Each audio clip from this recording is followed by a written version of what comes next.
अस्सलाम वालेकुम, welcome to SSC stitching studio. Straight trouser या बॉक्स ट्राउज़र बनाते हुए हमें किन चीज़ों का ख्याल करना है, इसमें 2-3 पॉइंट हैं जो आपको समझने होंगे।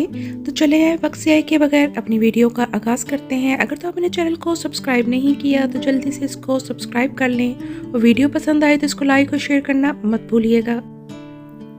कपड़े को मैंने ऑलरेडी यहाँ पर फोल्ड करके बिछा लिया है। ये मैंने किस तरह से बिछाया है ये आप देख सकते हैं। पहले हमने कपड़े को लंबाई के रुख फोल्ड किया, उसके बाद आपने इसको अगेन इस तरह से फोल्ड कर लेना है। इस कपड़े की विड्थ चूंकि ज़्यादा है, ये मैं आपको फोल्ड किया हुआ बता देती हूँ कि ये कितने इंचेस है। तो ये देखें, ये है ऑलमोस्ट 21 इंचेस। तो जब हम इसको खोलेंगे तो ये 42 इंचेस बन जाता है। ऑलमोस्ट 1.25 गज तक इस कपड़े की चौड़ाई है। इसमें large XL, double XL size तक के ट्राउजर बहुत ही इजीली बन जाएगा। कपड़ा बिछाने के बाद इसकी कन्नी वाली साइड मेरी तरफ है।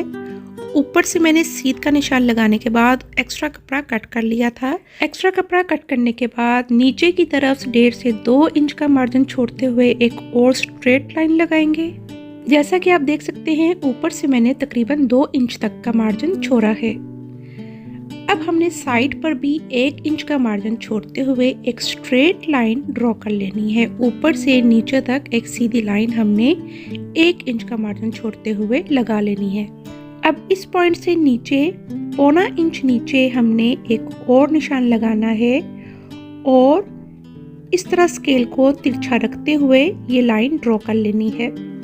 जैसा कि आप देख सकते हैं, ये एक स्ट्रेट लाइन ड्रॉ की, उसके नीचे हमने 1.25 इंच नीचे की तरफ एक तिरछी लाइन ड्रॉ की। अब यहाँ से नीचे हमने नेफी के लिए मार्जिन छोड़ना है और ये निशान मैं 1.25 इंच पर लगाऊंगी, जो कि इनफ होता है 1 से 1.25 इंच तक का चौड़ा इलास्टिक डालने के लिए। अब हमें आसन का साइज किस तरह से लेना होता है। जो भी आपका बॉडी मेजरमेंट है, जो हिप साइज है, यानी बॉडी से लिया गया जो भी आपका साइज है, आपने उस टोटल साइज में 3 इंच एक्स्ट्रा ऐड कर लेने हैं। जैसा कि इसमें 44 साइज था तो उसमें मैंने 3 इंच ऐड किए तो आंसर आया 48 इंचेस। 48 का हमने हाफ किया तो हमारे पास आ गया 24 इंचेस। अब हमने इसको अगेन हाफ कर लेना है। हाफ करने के बाद तो ये देखें, हमारे पास आ गया 12 इंचेस। जिनको कैलकुलेटर यूज नहीं करना आता, ये तरीका उनके लिए है। अदरवाइज जो भी आपके पास साइज बना था उसको आपने 4 से डिवाइड कर लेना है। अब यहाँ पर हमने 12 इंचेस पर इस तरह से आसन का निशान लगा लेना है। अगर आपका भारी साइज है और 4 से डिवाइड करने के बाद वो 13.5 से ऊपर जा रहा है तो तब भी आपने उसको लास्ट जो है 13.5 पर ही उसको रखना है। इससे ज्यादा बड़ा आसन आपको नहीं रखना। अब 12 इंच पर जो मैंने निशान लगाया था उधर एक स्ट्रेट लाइन ड्रॉ कर ली है।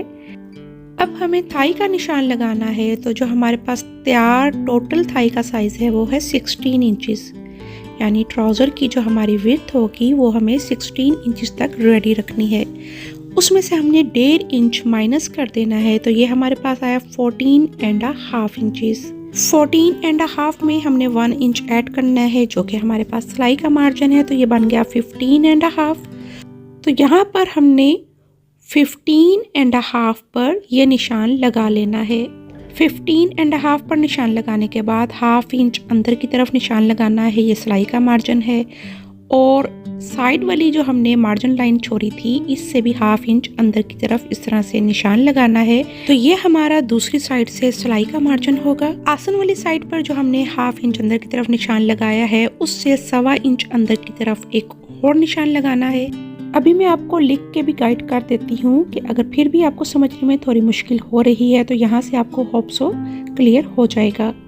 जो हमें तैयार साइज देना है थाई का वो 16 इंचेस देना है। तो जो हमने फ्रंट थाई का निशान लगाना है वो हमने 14.5 लेना है। 14.5 में हमने 1 इंच सिलाई का मार्जिन ऐड करना है, तो ये टोटल हमारे पास आ जाएगा 15.5। आसन का निशान लगाने के लिए हमें क्या करना था, हमने हिप का साइज लिया था विद लूजिंग तो उसको हमने 4 से डिवाइड कर लेना है। तो जो भी आंसर आएगा वो आपका आसन का साइज होगा। तो ये देखें, यहाँ पर मैंने 15.5 पर निशान लगा लिया था और ये जो हमारे निशान लग रहे हैं ये हमारे फ्रंट थाई के लिए लग रहे हैं, बैक की सेपरेट कटिंग होगी।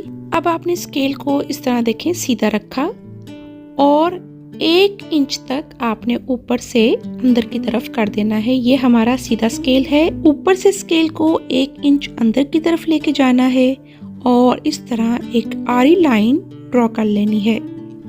अब यहाँ पर आपने इस तरह से क्रॉच की शेप देनी है। ये शेप देने के बाद अब आपने ये देखें, हमारे पास 15.5 था, इसका हमने सेंटर कर लेना है। सेंटर करने के बाद यहाँ पर आपने निशान लगा लेना है सेंटर का। अब ये जो हमने मिडल का निशान लगाया है, यहाँ से आपने ये जो लाइन लगाई थी साइड वाली उधर तक देख लेना है क्या मार्जिन है। तो ये 7.25 इंच बन रहा है। ऊपर भी हमने इस तरह 7.25 पर निशान लगा लेना है।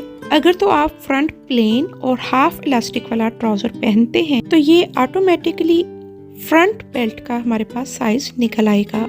अब ये जो मिडल के निशान लगाए हैं इन पर आपने एक स्ट्रेट लाइन ड्रॉ कर लेनी है। ये ड्रॉ करने के बाद अब हम इसकी लेंथ का निशान लगाएंगे। तो जहाँ पर हमने नेफे का निशान लगाया था उससे नीचे की तरफ इंच टेप को लेके जाना है और जितनी भी आपकी लेंथ है आपने वो निशान लगाना है और नीचे जितना भी आप एक्स्ट्रा मार्जिन छोड़ना चाहते हैं 3 से 4 इंच का, वो आप यहाँ पर निशान लगा लें और इन निशानों पर रहते हुए हमने एक सीधी लाइन ड्रॉ कर लेनी है। अब जैसे ऊपर की तरफ जो हमने मिडल का निशान लगाया था, सेम इसी तरह नीचे भी हमने उतना ही मार्जिन लेते हुए मिडल का निशान लगाना है और ऊपर से नीचे तक एक मिडल लाइन क्रिएट कर लेनी है।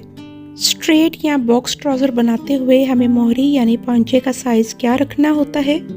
जो भी आपके पास रेडी थाई का साइज है आपने उसमें से 1.5 से 3 इंच तक कम करना होता है, तो वो आपका पाइंचे का साइज परफेक्ट रहता है स्ट्रेट ट्राउजर के लिए। जैसे इस ट्राउजर में रेडी थाई का साइज है 16 इंचेस, तो हम इसमें 1.5 से 3 इंच तक माइनस कर सकते हैं। तो यहाँ पर मैं 3 इंचेस माइनस करूंगी तो हमारे पास आंसर आ जाएगा 13 इंचेस। जो हमने तैयार पाइंचा देना है वो 13 इंचेस हमारा रेडी होना चाहिए। अब फ्रंट साइड पर हमने जो निशान लगाना है वो 13 इंचेस पर नहीं लगाना, वो हमने 13 में से 1 को माइनस कर लेना है। तो हमारे पास आएगा 12 इंचेस। 12 में हम 1 इंच ऐड करेंगे जो कि दोनों साइड से सिलाई का मार्जिन होगा, तो हमारे पास आंसर आ जाएगा 13 इंचेस। तो फ्रंट साइड पर हम पाइंचे का जो निशान लगाएंगे वो 13 इंचेस पर लगाएंगे। 13 का हमने हाफ करना है तो हमारे पास आ जाएगा 6.5 इंचेस। मिडल वाली लाइन से 6.5 इंचेस एक तरफ निशान लगाएंगे और 6.5 दूसरी तरफ निशान लगाएंगे। अब हमने इस कर्व स्केल की मदद से इस नोक को यहाँ पर इस पॉइंट पर रखना है और नीचे पाइंचे वाले निशान के साथ मिलाते हुए इस तरह से लाइन ड्रॉ कर लेनी है। ट्राउजर पे एक परफेक्ट शेप आए उसके लिए हम क्या करेंगे, हमने जो टोटल लेंथ ली थी उस लेंथ को हमने इस तरह से हाफ करना है। हाफ करने के बाद ये निशान लगाया और इससे 3 से 3.5 इंच नीचे एक और निशान लगाना है और इस पर एक सीधी लाइन ड्रॉ करनी है। मिडल लाइन से बाहर वाली लाइन तक जो हमारा निशान बन रहा है, सेम दूसरी जगह पर भी इतने ही मार्जिन पर ये निशान लगा लेना है और इस तरह से एक सीधी लाइन ड्रॉ कर लेनी है। तो ये हमारा नी पॉइंट है। अब हमने इस स्केल को आसन वाले जो निशान लगाया था उससे 4 इंच ऊपर की तरफ बढ़ा कर रखना है। नी पॉइंट से मिलाते हुए इस तरह से लाइन ड्रॉ कर लेनी है।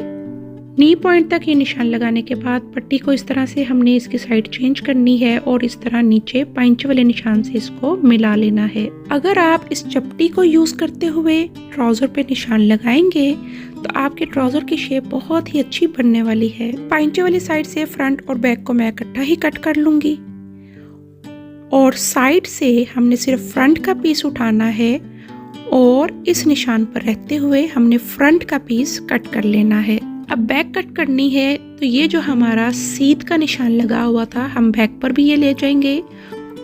इस निशान को लगाने के बाद हम नीचे आसन वाली साइड पर आएंगे। ये निशान भी हम बैक पर ले जाएंगे। अब यहाँ से नीचे नी पॉइंट पर आएंगे। नी वाले निशान को भी हम बैक पर ले जाएंगे और नीचे पंच वाले निशान को भी हमने बैक पर ले जाना है। अब हमने बैक का किस तरह से रखना है, जो हमने आसन वाला निशान लगाया उससे 1.25 इंच नीचे ये निशान लगाना है और इस तरह से एक सीधी लाइन ड्रॉ करनी है। अब ये जो हमारा सिलाई वाला निशान है, 1/2 इंच अंदर वाला निशान, इससे 3.5 इंच बाहर की तरफ हमने निशान लगाना है। ये निशान लगाने के बाद इसका हम मिडल कर लेंगे और इधर एक और निशान लगा लेंगे। अब ऊपर की तरफ जो हमने सीध का निशान लगाया है, इससे ऊपर हमने 1 से 1.25 इंच तक बढ़ता हुआ रखना है इंची टेप को और इस तरह से एक आरी लाइन बना लेनी है। अब बैक पर भी हमने स्केल को सीधा रखने के बजाय 1 से 1.25 इंच अंदर की तरफ करना है और इस तरह एक आरी लाइन ड्रॉ कर लेनी है और आसन की शेप दे देनी है। जो हमने 1.25 इंच नीचे निशान लगाया उस पर रहते हुए यह शेप देनी है। अब हम इन निशानों पर रहते हुए इसकी कटिंग कर लेंगे। फ्रंट पर जो हमने 1.25 इंच नीचे निशान लगाया था डाउन का, वो हमने फ्रंट का पीस उठाया, उसको कट कर लिया। बैक पर भी जो हमने निशान लगाए हैं इसको कट कर लेंगे। अब यहाँ से नी पॉइंट से हमने क्या करना है, जो हमारे सिलाई वाला मार्जिन है अंदर की तरफ फ्रंट पर, उससे 1.5 इंच बढ़ता हुआ निशान लगाना है। नीचे पांचे वाली साइड पर भी सेम इसी तरह 1.5 इंच बढ़ता हुआ निशान लगाना है और इस तरह ये चपटी का इस्तेमाल करते हुए हमने आसन वाले निशान को पहले नी वाले निशान से मिलाना है और उसके बाद नी वाले निशान को हमने पांचे वाले निशान से मिला लेना है। अब ये जो हमारा पॉइंट ही बन रहा है, इसको हमने एक अच्छी सी गुलाई दे देनी है और इस तरह से हमने अपने बैक पार्ट की भी कटिंग कर लेनी है। पांचे के लिए हम छोटे छोटे नोचेस लगा लेंगे ताकि हमें पता रहे कि हमने सेम मार्जिन रखना है। अब हमने दूसरी साइड की कटिंग करनी है, तो हमने फ्रंट और बैक का पीस इकट्ठा ही इसमें कट कर लेना है। तो ये देखें कितनी ही खूबसूरती से हमारे स्ट्रेट यानी बॉक्स ट्राउज़र की कटिंग हो चुकी है और उम्मीद है आपको आज की ये वीडियो पसंद आई होगी और मेरी कोशिश थी मैं आपको डिटेल से इसकी बारीकियों को समझा सकूं और प्रॉपर फार्मूले के साथ आपको समझा सकूं ताकि किसी भी साइज़ का ट्राउज़र बनाते हुए आपको किसी भी किस्म की कोई प्रॉब्लम ना हो। मुझे और मेरी फैमिली को अपनी दुआओं में शामिल रखिएगा। Thanks for watching, like, subscribe and share.